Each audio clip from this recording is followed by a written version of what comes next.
Dad for Christmas, not knowing that I already had bought it for myself when I registered for this event. So now Dad and I will be reading it together. So Oh, great. Thank you. That's a great way to read a book too, is to have a reading partner.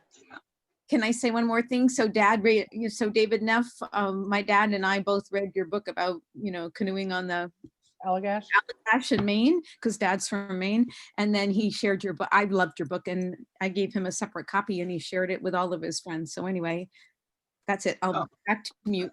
That's wonderful. Thank you so much.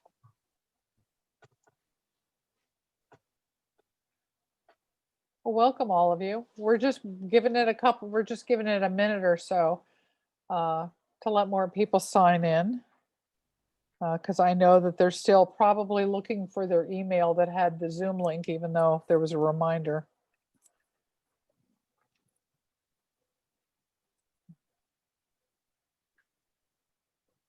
I'm checking you all in.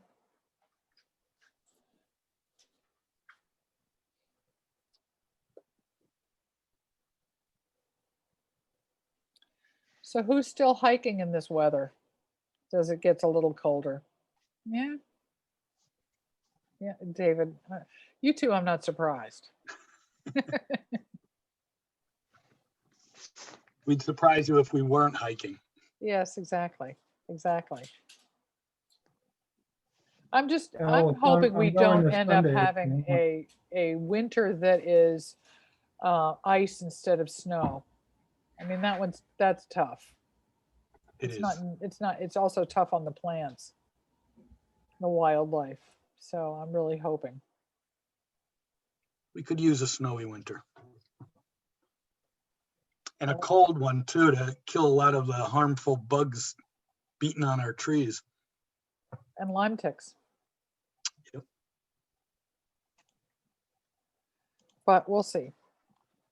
Well, it's a couple minutes afterwards, and I think what I'm going to do is just discuss some of the things that are going on at the bookstore while we give the rest of the people a chance to sign in, so that they don't miss too much of the presentation. So I'll talk just briefly for a couple of minutes. For those of you I've not seen since March, the store shut down to any kind of entrance in March. And within a couple of months, what we did is we took the checkout counters and made a backwards U at the front door. So there was about a 5 by 7 foot space where people could come in and point at books, but they couldn't touch them. And that was before they realized that touch wasn't a thing, but because nobody really knew whether it was okay to touch anything, we took that approach so that people could see what was in the store and we could fill their orders. Moving forward, we've since moved the front counter back and created access to the children's section. And we were asked that people use hand sanitizer on the way in if they choose to touch anything. And it's been a real education for some people because they're just not used to being that cautious and proactive. They're just starting to get the rhythm of it. A couple of people are still doing that sort of mask thing where they don't cover their nose. And I don't let anybody get away with that stuff around here because, I love my bookstore, but it may not be worth dying for. And so we've had a couple of instances in Bethel that were really tough. I mean, the ice cream shop had a kid come to work and infect everybody and then go over to another store and then close down another place just because he didn't know. So, there's a whole series of circumstances, but that's how things get rolling when somebody's just careless, and I'm just determined not to be. So where we stand right now is we're open 10 to 6, and then on Tuesdays and Thursdays, we're open till 8. But we close on Sunday and Monday. And Sunday we clean, and Monday we clean and fill orders and catch up on emails. And what used to be 6 online orders a month is now 20 a day at least. And so Stephen stays here at night and fills all the orders every day. And we're back to warehousing again. I mean, and it's fine. It's great. And it keeps our doors open, and it's absolutely magical that it works because I never expected it to. I have to say that Bethel is the best town in Connecticut to live in. Sorry, gentlemen. But we love the fact that I get at least 2 or 3 people a day coming in. I wanted to give you the business because we don't want to call Amazon, or we don't want to order from Amazon. And that is, it may be a sentiment that's catching on countrywide, but for it to happen here in our little town is impactful for us because it's the only way that we're staying alive right now. And it moves me. I mean, I'm tremendously grateful. And Stephen and I, it's worth fighting for. So it's a lot of work, but I never mind the work. I'd rather have the relationships and the people coming in and being safe and doing all of that. And it's just, it's very meaningful. And so, the season of gratitude, I'm very grateful for that. That's enough of me. For those of you who have not seen this beautiful book, this is a live picture. It is beautiful. I know Jane's picked hers up. New England Nature, Centuries of Writing on the Wonder and Beauty of the Land by David K. Leff and Eric D. Lehman. It is beautiful. I mean, we were discussing this early. It has beautiful production values. It's put together very well. It has nice coloring on the pages with good contrast so that it's very easy to read. And the layout is really quite nice. So it is a great book to own. It is a wonderful book to give. And it has a list on the back of all of the contributors, the people that wrote the collected works from. So it's very easy to kind of see what the content is. And for those of you who may not know the authors, I would be remiss if I did not give you their bios. So I'm going to do that right now. David K. Leff is an award-winning essayist, former deputy commissioner of the Connecticut Department of Environmental Protection, and poet laureate, town meeting moderator, and historian of Canton, Connecticut. He is the author of 6 nonfiction books, 3 volumes of poetry, and 2 novels in verse, including The Breach, Voices Haunting a New England Milltown, his 2016 travel adventure Canoeing Maine's legendary Allagash, Thoreau, Romance and Survival of the Wild, and it won a silver medal in the Nautilus Book Awards for memoir and a silver medal in the Independent Publisher Book Awards for regional nonfiction. Another Thoreau-oriented book, Deep Travel in Thoreau's Wake on the Concord and Merrimack, was published in 2009 by the University of Iowa Press. In 2016-2017, the National Park Service appointed David Poet in residence for the New England National Scenic Trail. His journals, correspondence, and other papers are archived at the University of Massachusetts Libraries in Amherst. Eric D. Lehman is an associate, wave Eric, we've got your name, there you go, is an associate professor of the University of Bridgeport and author or editor of 19 books, including 7 from Globe Pequot Press, Insider's Guide to Connecticut, A Connecticut Christmas, Connecticut Waters, Connecticut Town Greens, Quotable New Englander, Yankees New England Adventures, and New England at 400 from Plymouth Rock to present day. His biography of Charles Stratton, Becoming Tom Thumb, won the Henry Russell Hitchcock Award from the Victorian Society of America and was chosen as one of the American Library Association's outstanding university press books of the year. His novella, Shadows of Paris, was the novella of the year from the Next Gen Indie Book Awards, won a silver medal for romance from the Forward Review Indie Book Awards, and was a finalist for the Connecticut Book Award. Thank you, gentlemen. I'm so glad you're here. Thank you. Thank you so much, Alice. Of course. Whoa. What we're going to do tonight is, just so that you all have a sense of it, and the store is still open, so I will be muting myself also, is I've told you a little bit about the bookstore and I've told you a little bit about the authors. We're going to ask that you stay muted so that we don't hear your phone ring in the background or the dog bark or the child ask for a cookie or whatever. And then if you have a question that you would like to ask, at the bottom of your screen is a little bubble that says chat. Click on that and a window opens to your right.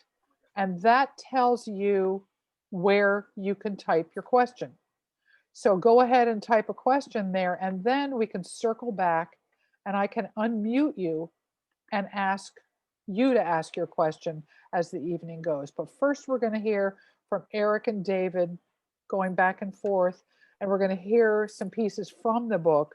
And then towards the end, we can ask for some question and answers, because I know you're going to have some questions. So thank you, gentlemen. I believe it is Eric that starts. Yes, ma'am. So thank you all for coming tonight. This is a real pleasure for me to start. This is our first presentation on this book, and it just came out, 2 days ago. Very exciting for both of us. I've been wanting to do a book with David for many years. We had to find a project that we could work on together, and we talked about it, and this was the perfect idea. We realized there was no anthologies of New England nature writing, and we decided to fill that gap. And we talked to Globe Pequot Press, who some of you know is has a long history in the region, has been publishing books about New England for a long time. They publish national books now, and they're part of Rowman and Littlefield, but they still focus a lot on New England, and they were very happy to write this for us to put it together. But they did impose some limits on us, so we had a scope of writing. So I'll tell you about the limits first, and then the awesomeness that followed.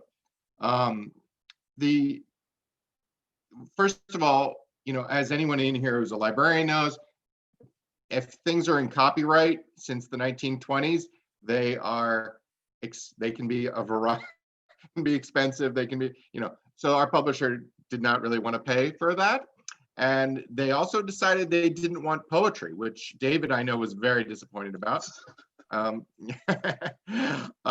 However, because of those limitations, then we ended up finding stuff that we would have never found before. If we had been able to include poetry, there are so many obvious choices. There's so many obvious things to put in. If we had been able to come up to present day, we would have probably put a bunch of our friends in. Stephen would have been in there, or my wife. So I think that those imposed limits ended up being a godsend, because we ended up digging into what was nature writing in Connecticut, Massachusetts, Rhode Island, New Hampshire, Vermont, and Maine. And I think that as David's going to talk about in a couple minutes, we really ended up getting a flavor of the region, and finding that the region was a region, and it really does stick together throughout all those years.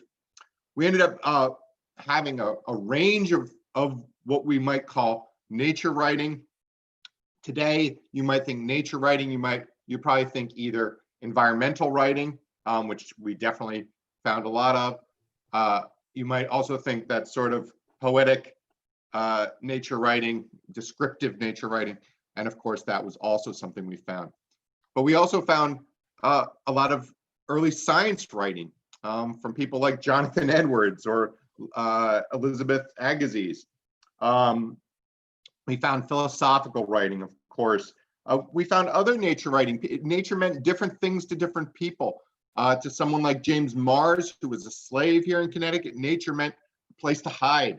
And so we wanted to include that kind of writing as well. We wanted action in this. We didn't want it to be all just flowery descriptions. So there are some really exciting action pieces. The Whale's Revenge by Owen Chase, which is where the story that Melville gets Moby Dick from, is a good example of that kind of writing. We have a lot of different kinds of writers as well. Of course, for the first, 100 years or so, there are very few female writers. There are very few African-American writers, etc. But we ended up being able to include a lot of them later on. And they, in fact, in some ways take the center stage towards the end of this period. And then up until today, of course, as well. We were able to find really interesting writers that nobody has read for 100 years. And so to be able to bring them forward and to show people, hey, these people were doing great work back then, and bring these writers back into public knowledge was really exciting. Someone like let's see here, David would know better than me, but Fanny Hardy Ekstrom, or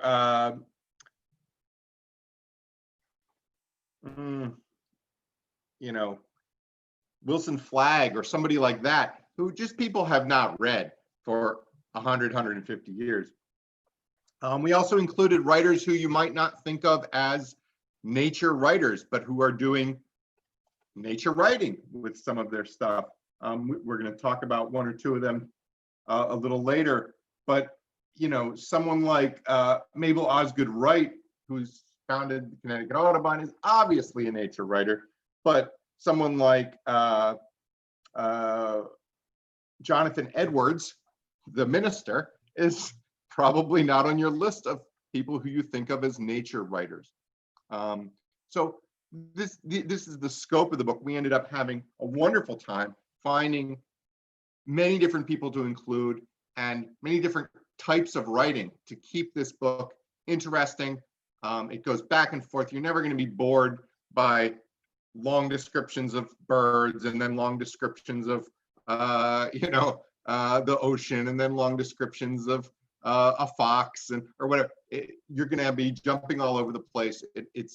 I'm really pleased with what we've come up with and how we've been able to sort of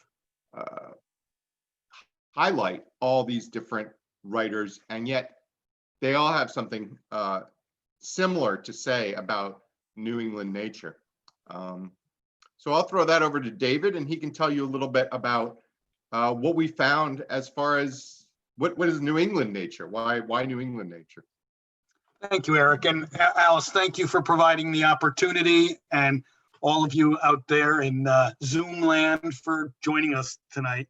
I want to talk a little bit about what makes New England nature writing distinctive. We can make too much of a deal of New England exceptionalism, but nevertheless, there is a distinctive voice. And why is that? What is it that results in that distinctive voice? These different writers and their subject matters that Eric's been talking about. And I think the first thing is that the land itself helps inspire a certain way of looking. Individuals develop an intimacy with the New England countryside because it's of human scale, it's accessible. It may lack the monumental grandeur of, let's say, the Rocky Mountain West, but it's a landscape of fine detail and really astounding and sometimes subtle beauty. But the fact is that it's accessible, it's close by. You can travel the entire region in a day by car. Not that you're going to see much if you only spend a day going from one end to another, but it is a manageable size landscape. And it's also experienced centuries of use and cycles of exploitation and healing that remain clearly visible on the landscape if you know what to look for. So it has a physical presence, this history of nature writing. It's everything from Native American rock shelters and middens to farm stone walls, sluiceways and old mill dams hidden in the woods, even 20th century roads like Baldwin Drive on top of West Rock that has really kind of disappeared into the woods. So there is a lot of nature and the nature's reclaiming places that you can physically experience. And it's also a landscape of great diversity and proximity. From mountains to the shore, and you could be on the shore and be on top of a mountain all in the same day. There's lands that are rich with deep agricultural soil, and then uplands that don't have much depth to bedrock, and where the glacier left a mix of different kinds of materials that we call hardpan. It's just, there's so much that is so near and easy to get to. It's also a place where culture and nature are inextricably entwined. New England is one of the few places where you can be on a mountaintop or walking a remote woodland where you don't see a single habitation, even from a high place, and then that evening be at the theater or be at a concert hall. You know, you can paddle a wild and scenic river, and later that day you could be at a professional ball game or a world-class museum. There are not that many places on this planet where you can experience that kind of marriage of nature and culture. And then I also think it's a matter of the type of people that have come to New England and the institutions that are here. You know, first off, I mean, I think we all have to acknowledge the stewardship of Native Americans, you know, for thousands of years, long before European settlement. And you know, it was heartbreaking to Eric and I that what we could find in this era, you know, from the 1600s or before to the 1920s, very little writing by Native Americans in this region, a lot of writing about them, a lot of which is a lot of hooey, to put it mildly. But nevertheless, you know, we all should all be aware of that. Archaeology is telling us a story now ever more than you know, what we lack in the written word. So we should make that noted. But also, New England is an area with a very highly educated populace. It has had institutions of higher learning almost from the beginning of its creation. And so that yields a culture where, you know, we're kind of a reflective environment, because there are a lot of people who are highly educated and thoughtful, and they read books like you all do. And so, you know, they're from the very beginning, you know, colonial times, you know, people like Timothy Dwight, who was the president of Yale, you know, you get people like that who are looking at the natural landscape and its relationship to the culture. Early farmers, they toiled on very small parcels of land that they got to know intimately.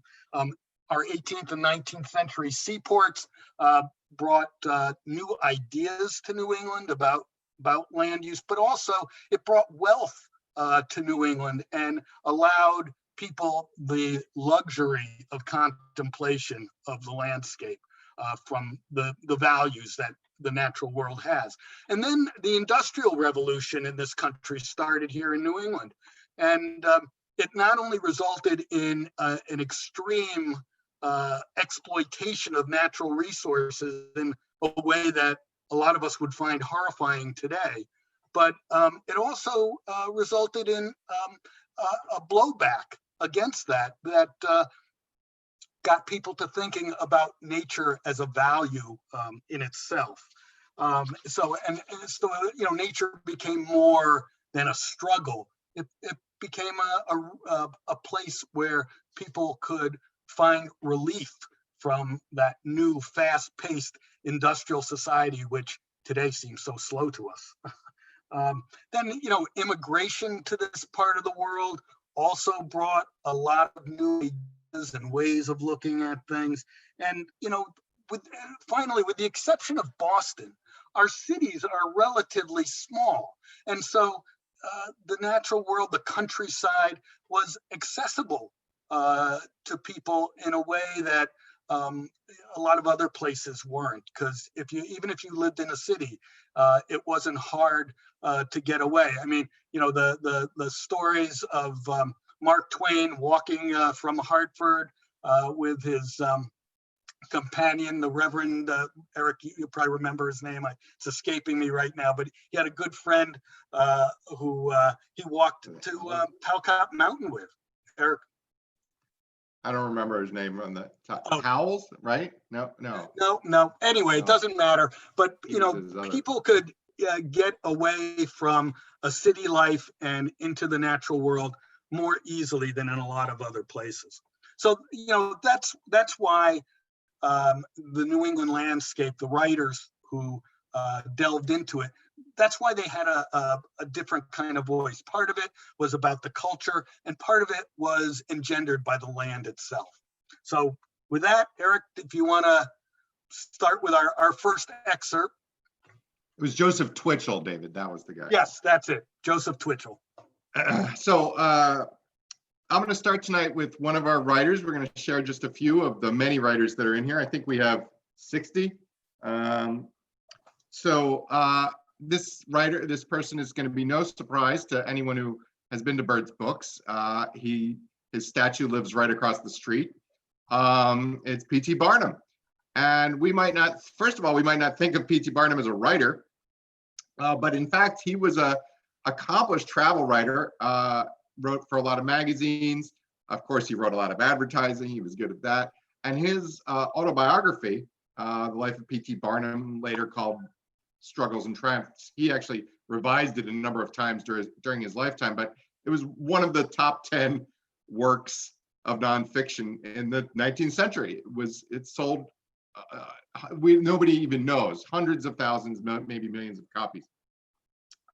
So he was a writer. He was also someone who cared about the environment. He was a humbug when it came to entertainment. He was a bit of he would fool people. He would lie when it came to entertainment. But he was actually an honest politician when he became, let's say, mayor of Bridgeport. They ran him out of town because he was too honest, for example. He was a proponent of Frederick Law Olmsted's park ideas. He saw, like many people in the mid-19th century, saw that cities were becoming disgusting and unhealthy, and that they needed parks as the lungs of the city. And so he had a number of parks made in Bridgeport, including Seaside Park. There's one in East Bridgeport, Beardsley Park. He didn't have as much to do with that, but that was all because of his programs of putting parks in Bridgeport. So he cared about nature. And the piece we found was from Humbugs of the World, which was one of his books. Again, he was railing against quack doctors in that book and other sort of fakers and people who were basically taking advantage of you in ways that weren't entertaining, like he was. And so this is about advertising. And of course, he is the pioneer of modern advertising in the world. And so you'd think that he would be for all kinds of advertising. But in fact, he was very careful to state that there were limits. So I'm going to read you a bit of this piece. No man ought to advertise in the midst of landscapes or scenery in such a way as to destroy or injure their beauty by introducing totally incongruous and relatively vulgar associations. Too many transactions of the sort have been perpetrated in our own country. The principle on which the thing is done is to seek out the most attractive spot possible, the wildest, the most lovely, and there, in the most staring and brazen manner, to paint up advertisements of quack medicines, rum, or as the case may be, in letters of monstrous size, in the most obtrusive colors, in such a prominent place, and in such a lasting way as to destroy the beauty of the scene, both thoroughly and permanently. Any man with a beautiful wife or daughter would probably feel disagreeably if he should find branded indelibly across her smooth white forehead or on her snowy shoulder in blue and red letters such a phrase as, "Try the Jigger-Marie bitters." Very much like this is the sort of advertising I am speaking of. It is not likely that I shall be charged with squeamishness on this question. I can readily enough see the selfishness and vulgarity of this particular sort of advertising, however. It is outrageously selfish to destroy the pleasure of thousands for the sake of a chance of additional gain. And it is an atrocious piece of vulgarity to flaunt the names of quack nostrums and of the coarse stimulants of sots among the beautiful scenes of nature. The pleasure of such places depends upon their freedom from the associations of everyday concerns and troubles and weaknesses. A lovely nook of forest scenery or a grand rock, like a beautiful woman, depends for much of its attractiveness upon the attendant sense of freedom from whatever is low, upon a sense of purity and of romance. It is about as nauseous to find bitters or worm syrup daubed upon the landscape as it would be upon the lady's brow. So there we have P.T. Barnum with an example of environmental or conservation writing, right? He's trying to get us to appreciate our natural surroundings and not ruin it with advertising. And of course, places like Vermont and Maine have taken that to heart and gotten rid of billboards, which are our sort of 20th century equivalent of what Barnum's talking about. So I'll throw it over to David. Thank you, Eric. As Eric said, there's 60 writers represented in the book, and we're not going to read from all of them. We're just going to read from 50 of them. But then Alice convinced us that maybe 4 would be enough, so we settled for 4. I'm going to read an excerpt from a essay by Noah Webster, also not particularly considered an environmental writer. Noah Webster, as you know, is famous for his dictionary. His birthplace is a museum in West Hartford, which we can all visit. His house in New Haven still exists, only unfortunately it's in Michigan, where Henry Ford took it apart and reconstructed it at his Greenfield Village. So don't go to New Haven to look for it. You'll have to go to Michigan. But this is an essay that is remarkable because it advocates for energy conservation and sustainable forestry. And he wrote it in, or was published in 1817.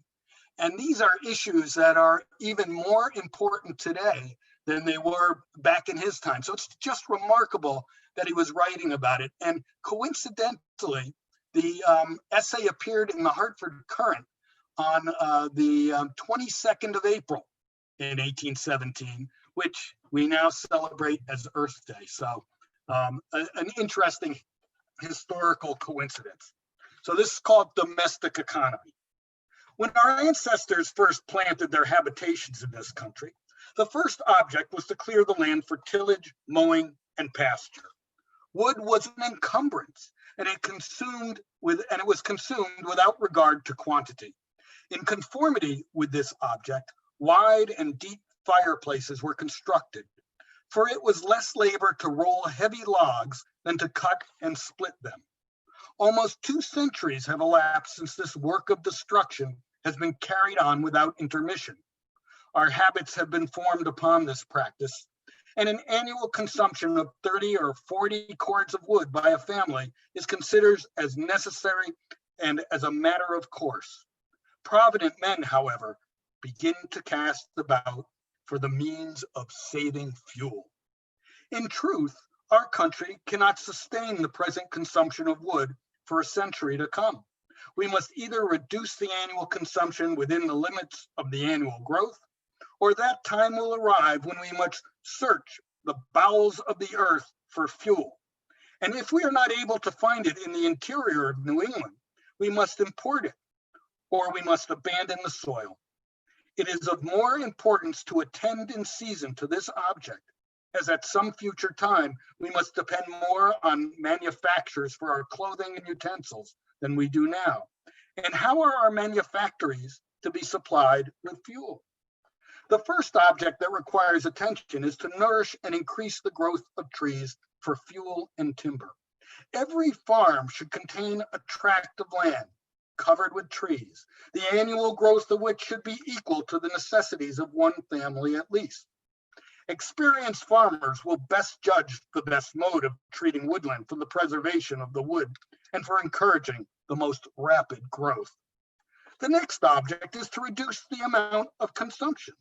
Within a few years, much attention has been paid to this object, and many experiments have been made, some of them with no inconsiderable success. The great point to be gained in the use of fuel is to confine the heat and prevent its escape in the current of air which it generates, and by which combustion is supported. In our common fireplaces, a great part of the heat is entirely lost.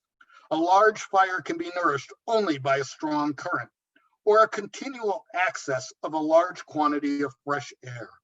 But in our common fireplaces set in chimneys on one side of a room, a large fire is necessary to warm a common room in cold weather. And in the current of air generated by such a fire, probably 9/10 of the heat ascend the chimney and is wasted. To remedy this evil, it is necessary that less fire should be used and a smaller current of air generated. To effect this object, it is absolutely necessary that our fireplaces should be brought forward into the rooms to be warmed, or that the heat should be conveyed through them by pipes. It is by no means improbable that if heat could be perfectly confined, a cubic foot of dry wood would evolve best enough to warm a room for 12 hours. Now, the language is a little old-fashioned. The technology is certainly out of date, but the sentiment is as vibrant as any sentiment about forestry and fuel conservation. When he talks about we might have to go deep into the soil for fuel, I mean, it anticipates oil and coal, which of course were not a thing then. Coal was just coming into use and oil was all but unknown. So a remarkable and prescient essay by Noah Webster, someone you would not expect to be a rabid environmentalist, but his ideas are radical still. Eric? Thank you, David. So I'm going to share a more literary selection of nature writing. And again, this is somebody who we might not think of as a nature writer, W.E.B. Du Bois, who's from Great Barrington, Massachusetts. He's most famous for having being the first African-American to get a doctorate from Harvard. He's also wrote The Souls of Black Folk, which was one of the most important books in the early 20th century. You can go on Modern Library and they have the list of best nonfiction works. It's right up there towards the top. He's the problem of the 20th century is the problem of the color line, like that way of thinking. He helped found NAACP. However, he also wrote other stuff. He wrote histories, he wrote novels, and he wrote several volumes of an autobiography. And within that is some really lovely nature writing, including the piece I'm going to read from you right now, which is when he's sailing from Bar Harbor back to Portland.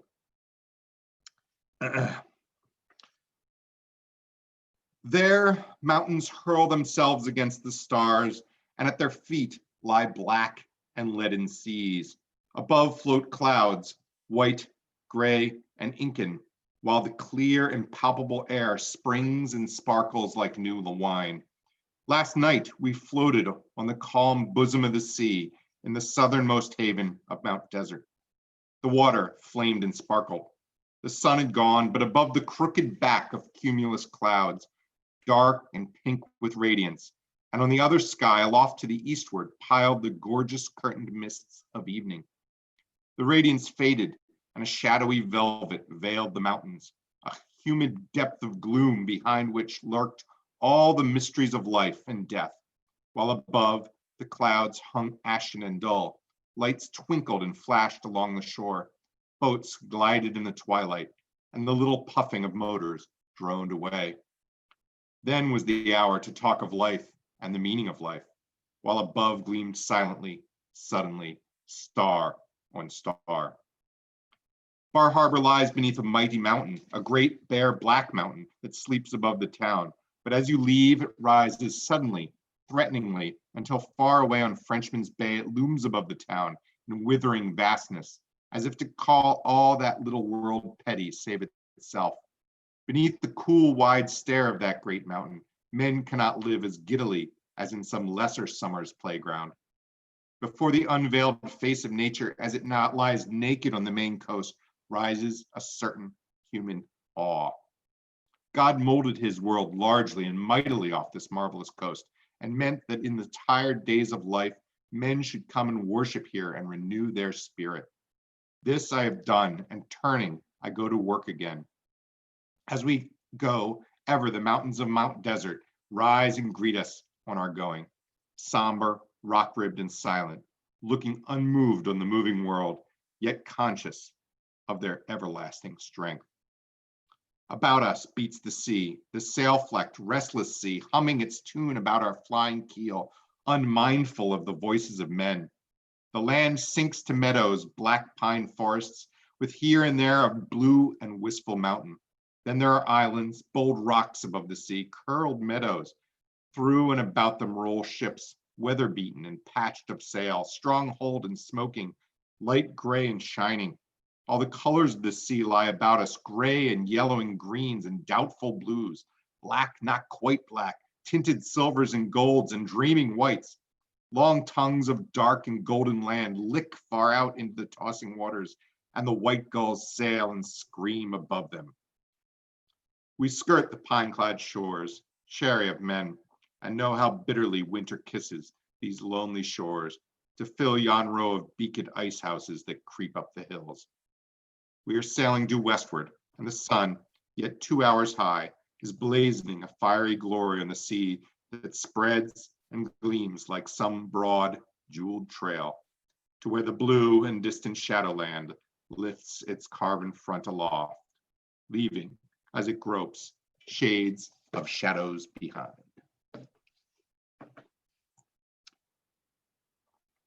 So, yeah, I can't say anything more after that. David, you go.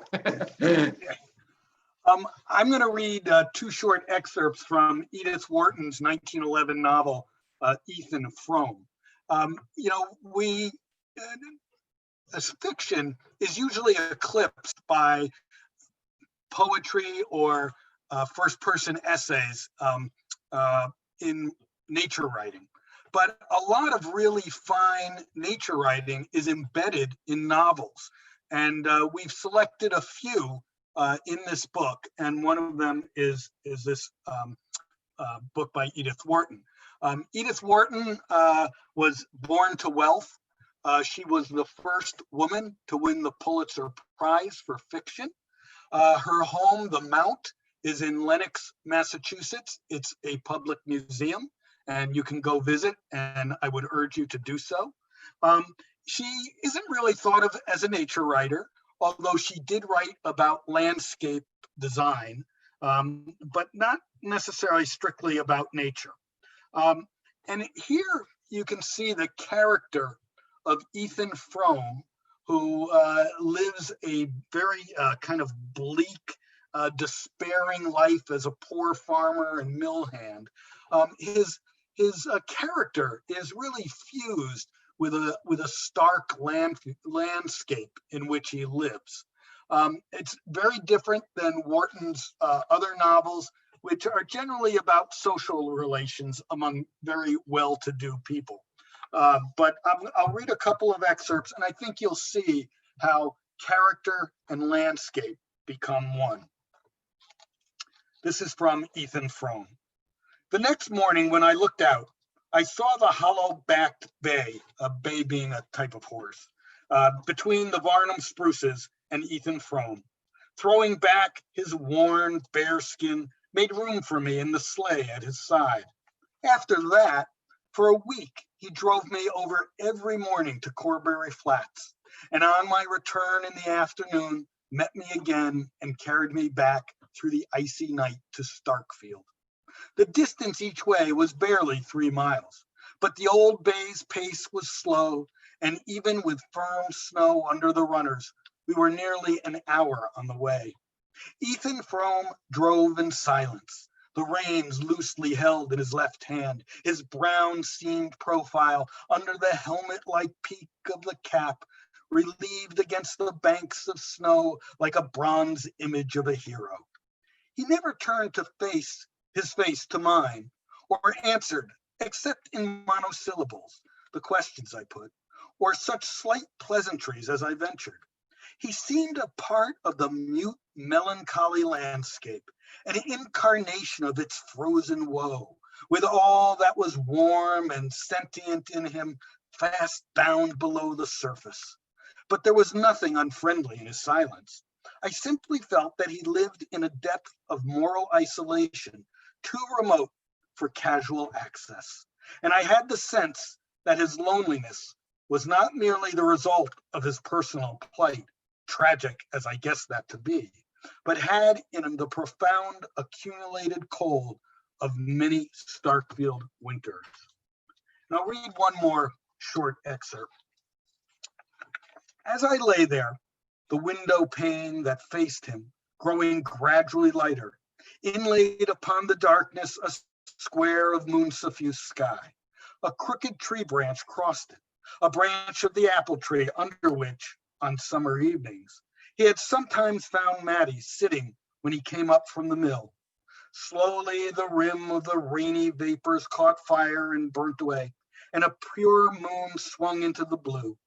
Ethan, rising on his elbow, watched the landscape whiten and shape itself under the sculpture of the moon. This was the night on which he was to have taken Maddie coasting, and there hung the lamp to light them. He looked out at the slopes bathed in luster, the silver-edged darkness of the woods, the spectral purple of the hills against the sky, and it seemed as though all the beauty of the night had been poured out to mock his wretchedness. He fell asleep, and when he woke, the chill of the winter dawn was in the room.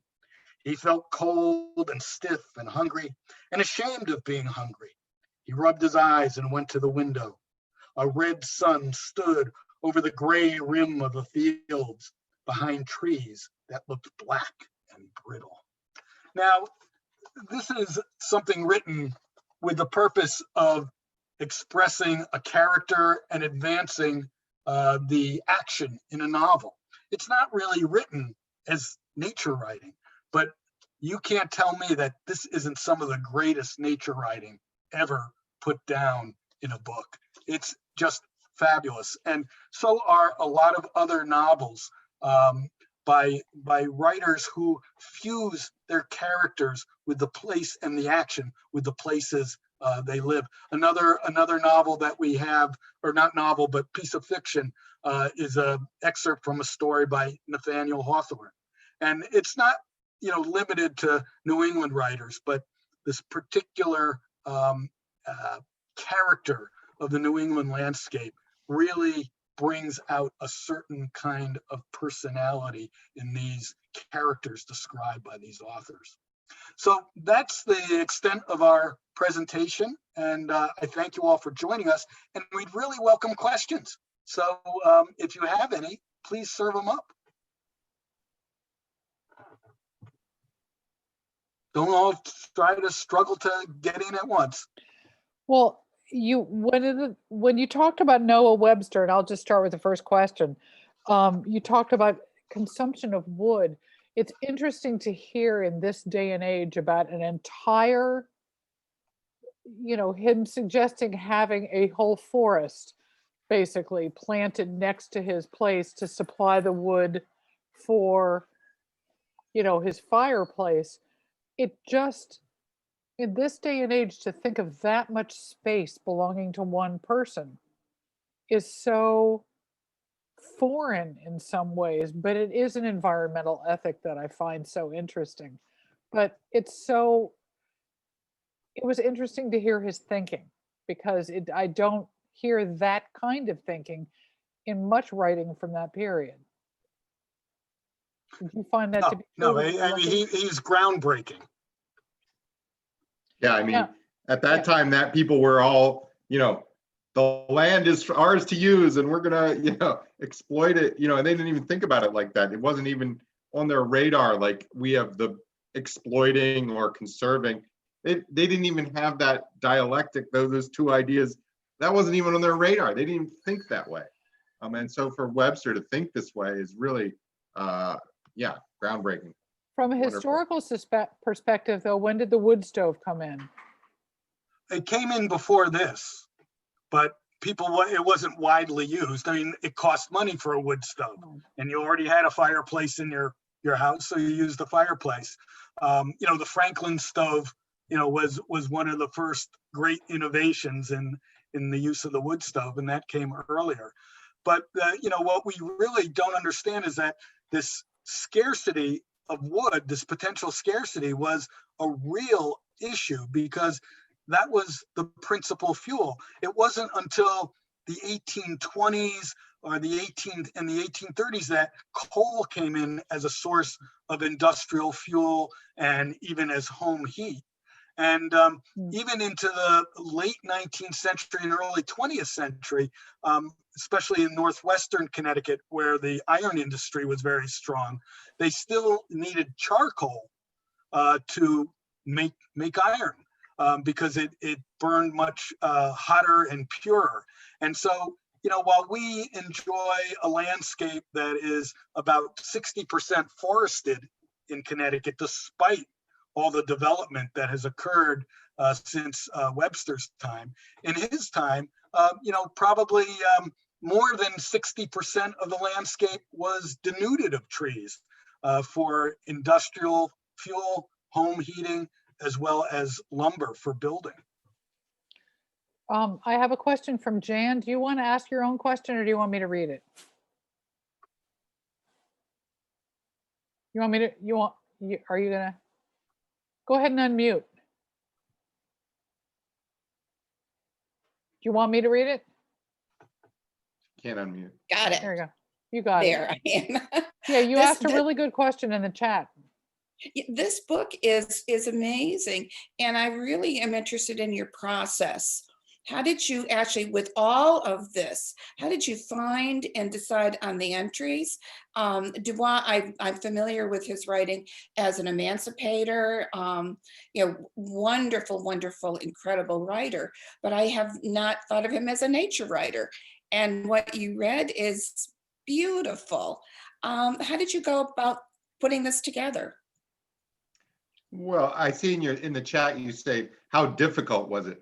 Well, yes, it took a long time and it was difficult, but it was so much fun too. I mean, David and I live and breathe this stuff. So it was really fun to dig into, you know, obviously collecting the nature writers took less time. I mean, but then David went into all these old, you know, old Appalachias and you know, other magazines of the era, you know, and really dug into that stuff. You can see behind him, he has quite a library of a lot of that is nature writing right there. But of course, you know, digging in using modern technology and using the tools we have into the library systems and into different, you know, but it was also a matter of finding, as you say, writers like, you know, W.E.B. Du Bois, who, you know, you're like, oh, I'd love to include this guy, or I'd love to include Harriet Beecher Stowe. Does she have any nature writing? Oh, well, yes, she does. And, you know, and just knowing New England writers, I think I went through all the Wikipedia pages on New England writers, Rhode Island writers, New Hampshire writers, and made lists of all these people, and then went into every single one of them. I mean, that's one of the ways I tried to, you know, David went down and in, and I went sort of broad in that way. And I think by doing those two things, we succeeded in finding a good sampling.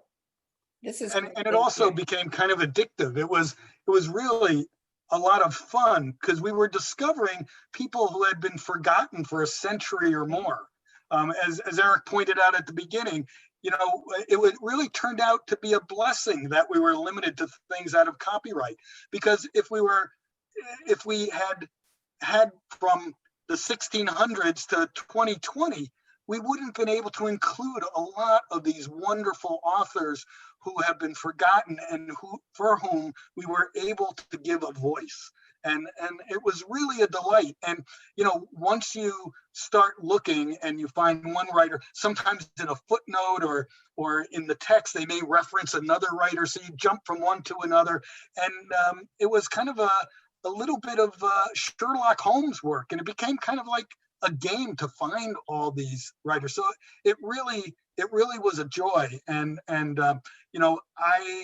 when Eric first proposed it, this project, I'd never done any writing with another person. Eric had with his wife Amy, so he's very lucky in that regard.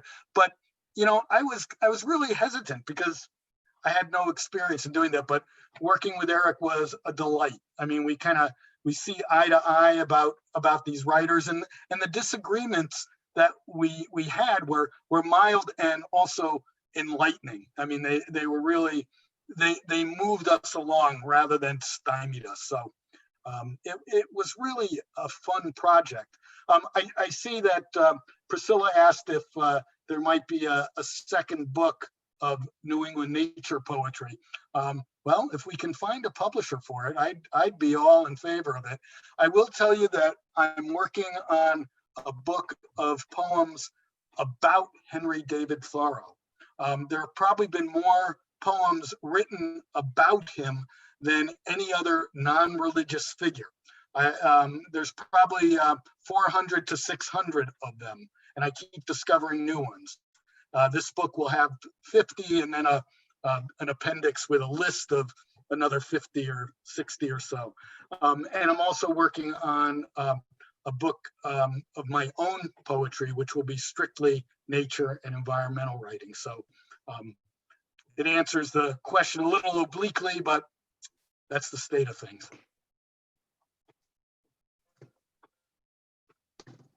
What other questions? Those were good ones.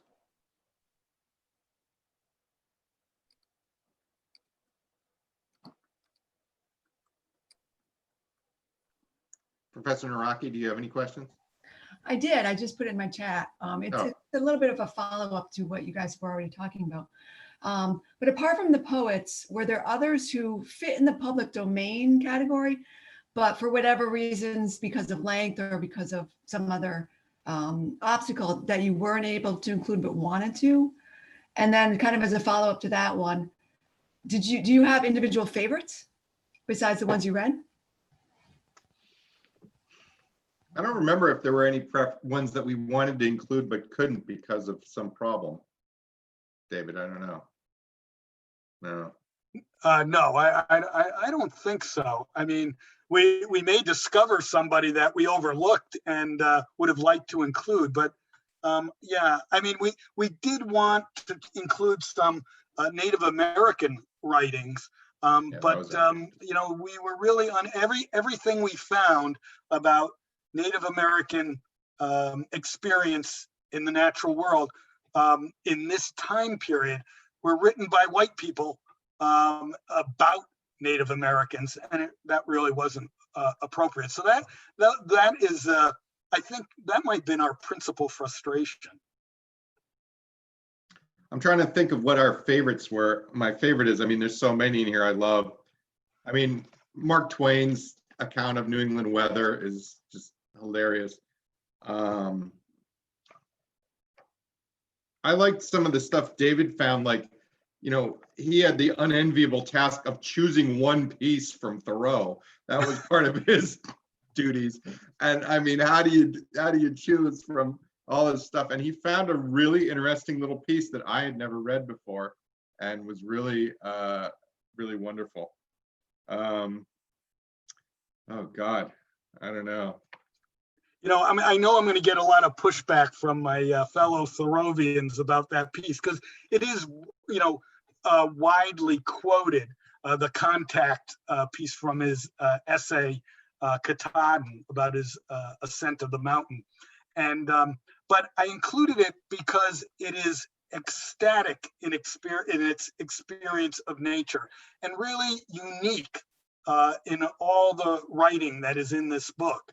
So while there are more evocative pieces in terms of descriptions of nature or his experience in it that I could have chosen, especially from the journal. I wanted to have something in here that expressed that kind of wow moment that so many of us have in the natural world. Not continuously, because it probably would kill us if it was continuous, but at certain moments, where with that wow factor just takes over and we have this ecstatic experience.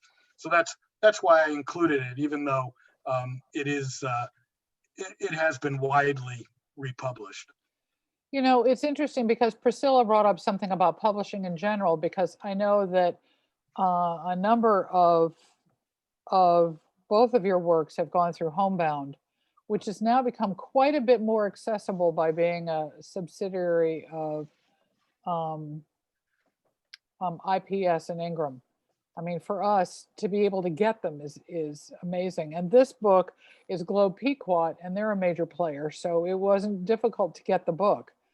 Are you comfortable working with those two publishers? Are you always keeping your eyes open? I mean, particularly when you're talking about some of your own poetry, this one was really well suited to Globe Pequot's stable of books. I think they did a great job on it. I think we talked earlier about the production values of it and the type and how it's laid out. It's really lovely. But when you start to get back into your own poetry, do you typically like working with Homebound in that respect, or not knowing who's on the phone there? No. Yeah, no, Homebound is wonderful to work with. They're a small press, so their reach isn't as great as some, but they are a delight, and the heart of that entity, and Leslie Browning, who started it and runs it, are absolutely in the right place for this kind of work. Well, their reach with Midpoint just got a whole lot easier because of their relationship with our distributor. I mean, Ingram is the largest distributor of books at least in the US, if not the world. And now Midpoint is distributed through them. And so at I think they moved now. I think they're in Publishers Group West now. Publishers Group West also can go through Ingram. Yeah. Because they distribute into national parks. And so I think that was one awesome little fact. That is a nice little, okay. Well, I have a novel coming out with them next spring, so I'm a little excited about that. It's a wonderful book. I've read it. Everyone should get it. Oh, good. It's about Jack Kerouac and werewolves. Really? It's through their imprint, Owl House Books, which is a sort of sci-fi fantasy. It's sci-fi adjacent, we'll just call it. It's a rollicking good time. Well, I'm hoping that we're going to be live by then, because both of these books sound wonderful and they need to be heard by a live audience. So, we need to be able to start getting together soon once it's safe. But this, the cool thing about doing Zoom events like this, that took me a long time to really figure out, is that people from all over the state and all over the country come. My last event was attended by someone from Atlanta and somebody from Alaska. So, and that's the great thing about it. The other thing is that so many of us, I mean, I live by myself. For me to see people without a mask, it's a treasure. I mean, it's just lovely to see you all and to, talk in our own spaces and kind of do our best to connect in this way. Are there limitations? Do we get Zoom fatigue? Sure, but not with the arts. I have discovered that with books and music and even some theater, it doesn't seem to have the same fatigue level as some of the other things where you have to work at attending it. In this case, we get so much richness from your discussion of your books and your sharing your books with us that it's very, very special. So I really want to thank you for that. I want to make sure that there aren't other questions before we start to kind of wind up, because it's been about an hour, which seems to be the logical end to a Zoom. Any other questions? Well, gentlemen, this has been just very special and just wonderful to hear. I love this book. I mean, when I found out P.T. Barnum was in here, I was hoping you'd take that moment and do it. But it is, for those of you who, oh, by the way, a note, for those of you who've already ordered your book, it's already been processed and put aside. So just come on in. I will tell you, I broached David this morning about, I've created book plates that have a picture of the book and a picture of the store logo on them. And they're, but I have to get the stickers, and it'll just be a couple of days.